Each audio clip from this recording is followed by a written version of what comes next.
you're in charge of a state with a lot of diversity that is extremely large, and I'll say a lot of personalities in certain sectors of the state. How do you plan for transportation in such a diverse state? Because there's rural parts of your state, there is urban parts of your state, there's the agriculture parts of your state.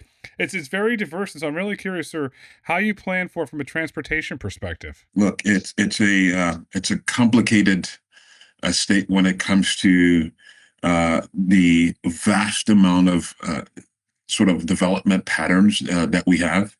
When you think about California, Governor Newsom likes to remind people that it's a state that has a population of 21 other states with nearly 40 million people that live in it. But that diverse geography you mentioned, the fact that the highest peaks in the country are in California, the lowest places that you can imagine in the United States, contiguous United States, also are in California.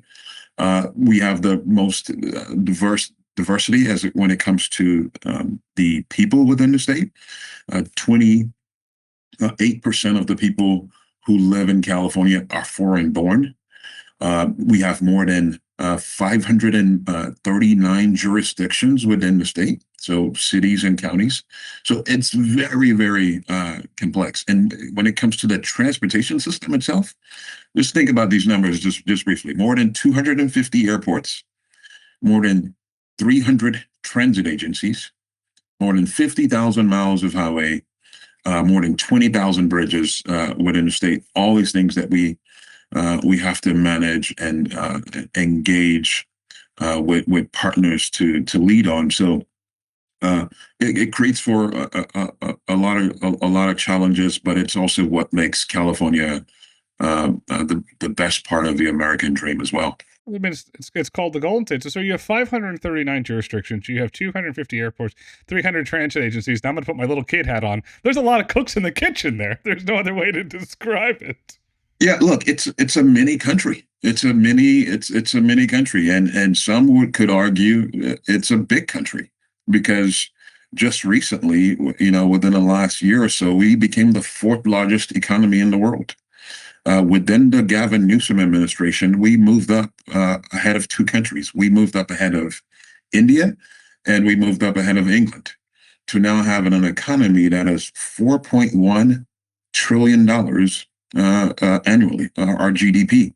So it creates again quite a bit of challenge, but also there's so much happening, so much excitement happening despite the complications and the challenges as well.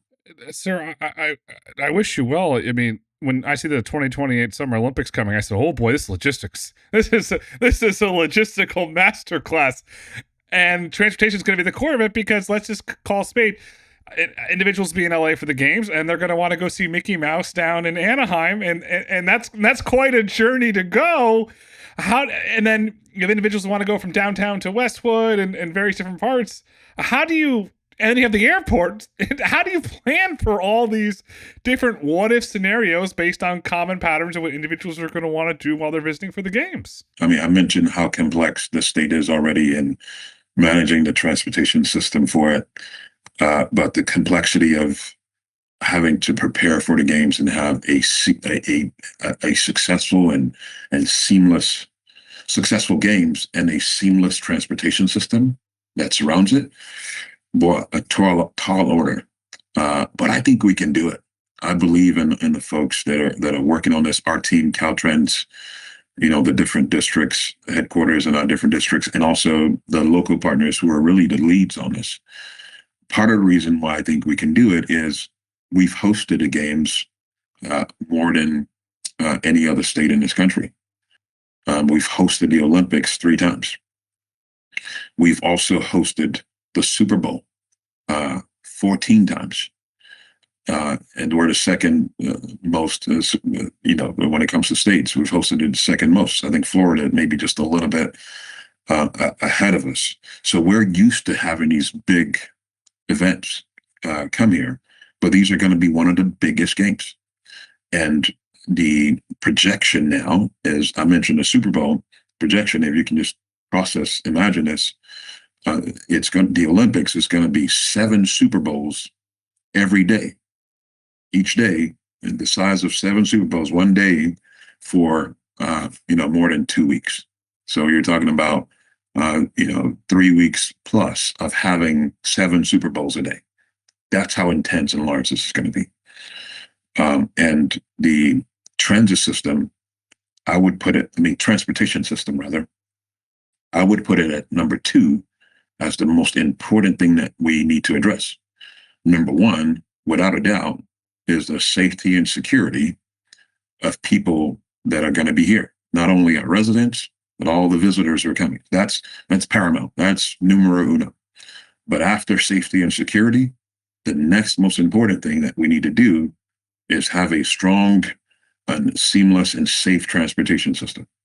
And so to prepare for that, it's not going to be just, a highway system where we're having a games route network that we're planning for, but it's the transit system as well.